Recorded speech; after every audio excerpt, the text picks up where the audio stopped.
Yuni Shara jatuh sakit. Kakak Krisdayanti mendadak minta maaf ke sosok ini. Penyanyi cantik Yuni Shara jatuh sakit dan terbaring lemah. Yuni Shara mendadak minta maaf ke sosok ini. Seperti diketahui, Yuni Shara adalah penyanyi kenamaan tanah air. Tak cuma dikenal jago nyanyi, Yuni Shara juga dikenal cantik, jelita, dan awet muda.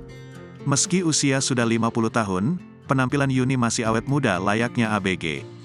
Bahkan, tubuhnya masih tampak bugar dan selalu energi. Kakak Krisdayanti ini juga masih aktif berolahraga, salah satunya adalah olahraga tenis lapangan. Biasa lincah dan bersemangat, Yuni Shara kini bawa kabar pilu. Mantan pacar Raffi Ahmad ini dikabarkan jatuh sakit hingga terbaring lemah.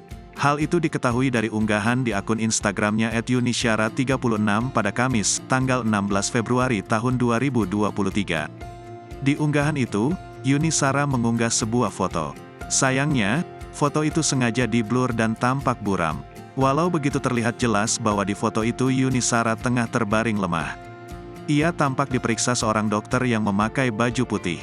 Bahkan, tangan Yuni Shara juga tampak dipasangi sebuah infus.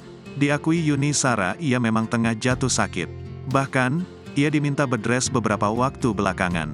Lantaran kondisinya itu, ia minta maaf kepada orang-orang yang sudah janji berkegiatan dengan dirinya. Ia juga meminta maaf lantaran belum bisa membalas pesan-pesan yang masuk. Masih bed-rest? Maafkan untuk teman dan pihak yang berkegiatan dengan saya. Mah jika tidak membalas DM dan insya Allah segera sehat, amin, tulisnya.